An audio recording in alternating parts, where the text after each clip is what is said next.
Do not stop.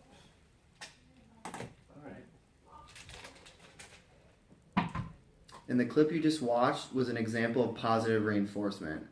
Positive reinforcement involves the addition of a reinforcing stimulus following a behavior that makes it more likely that that behavior will occur again in the future. When a favorable outcome, event, or reward occurs after that action, that particular response or behavior will be strengthened. In that clip you just watched, Spencer was bouncing the ball, and Chris needed that ball in order to concentrate while he was studying. So in order to keep Spencer bouncing the ball, Chris gave him some gummy snacks in order to bribe Spencer to keep bouncing that ball so he could continue to study and focus on what he needed to do. Now the next clip will be a more real-life example between a mother and a son when he gets a good grade on an exam. Look, Mom, I got an A+ on my Psych 101 film skit. Wow, son, good job. Here's $100. Spend it wherever you like. Thanks, Mom. Good job. Keep up the good work. The previous clip was an example of positive reinforcement. In the clip, Spencer was the son in which he came home to his mother and told her that he got an A+ on his Psych 101 film skit project. She was very excited to see he was doing so well and rewarded him with $100 in hopes that he would continue to work hard and get good grades in Psych 101 class.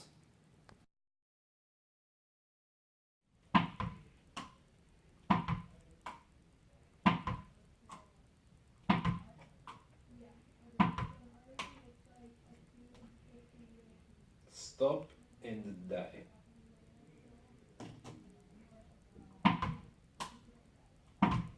The previous clip was an example of negative reinforcement, which is a theory of operant conditioning. A negative reinforcement, a response or behavior, is strengthened by stopping, removing, or avoiding a negative outcome or aversive stimulus. This was shown by me bouncing the ball. Chris wanted me to continue bouncing the ball because it helped him study. To encourage me to continue, he threatened to kill me, which is a form of negative reinforcement. That example is obviously very unrealistic, but in the next clip, we'll show a more real-life example of negative reinforcement when the son brings home a good report card to his mom. Mom, guess what? I got an A+ on my genetics test. Wow, good job. I'm glad to see your grades are still improving. But if you don't keep up the good work, I'm going to have to take your phone away again. I'll be sure to keep up the hard work then.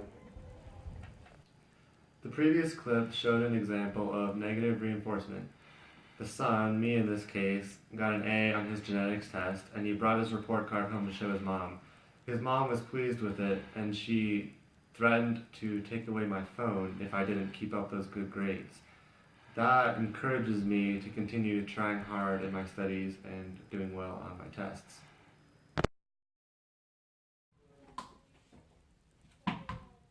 Hey, cut it out. I'm trying to study. I said cut it out! The previous clip was an example of positive punishment. Positive punishment works by presenting a negative consequence after an undesirable behavior is exhibited, making the behavior less likely to happen in the future.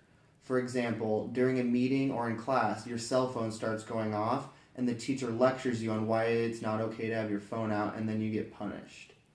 In the previous clip, I was annoyed by Spencer bouncing the ball and he wouldn't stop. I then proceeded to slap him, which is a form of positive punishment. That example was really extreme, but in the next is more real life, and when a dad lectures his son after getting a bad grade on his exam. Dad, I got an F on my genetics paper. Not again. Son, what did I tell you last time? Take a seat. If you don't pass your genetics, you're going to fail out of college. If you fail out of college, you're not going to go to medical school. If you fail out of medical school, you're not going to get a job. If you don't get a job, you're going to have no money. If you don't have money, you're not going to get a wife. If you don't have a wife, you're going to live alone. If you live alone, you're going to have 7 cats. And if you have 7 cats, that's about as worse as it can get. Okay. So next time, do better. If you don't want 7 cats and to live alone, you better ace your next genetics assignment. You're right. I'll do better. The previous clip was an example of positive punishment. In this scene, Spencer was the son, and he came home and got an F on his genetics paper. I was the father in this case, and I was very displeased with my son's effort in the class. I sat him down and lectured him and warned him that if he failed genetics, what would happen. In this case, the lecture that I gave Spencer was a form of positive punishment.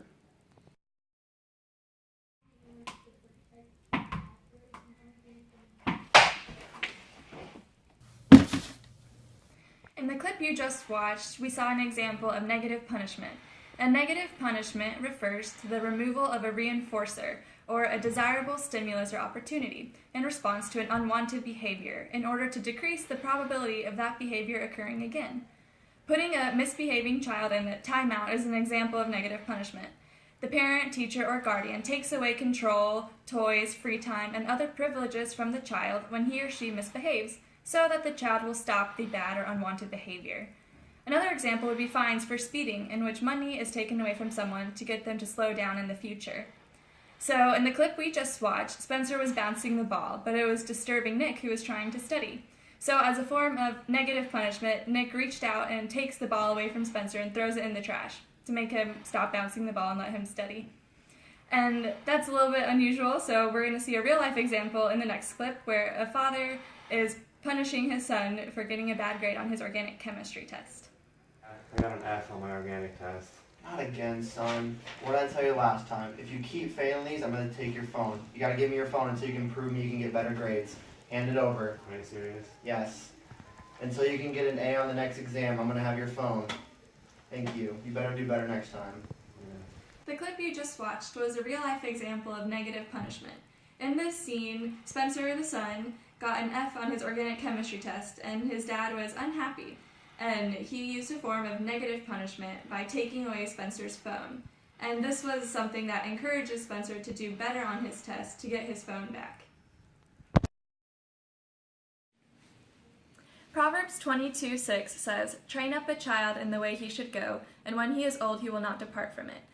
This verse applies to parents in that when they discipline their children using positive and negative punishment or positive and negative reinforcement, they help their child grow up in the ways of the Lord to become godly young men and women. Another Bible verse that applies to operant conditioning is Hebrews 12:6. It says, "For the Lord disciplines the one he loves and chastises every son whom he receives." This is applicable because parents should be disciplining their children in love and not in anger or any other negative emotion, just as the Lord disciplines us in love.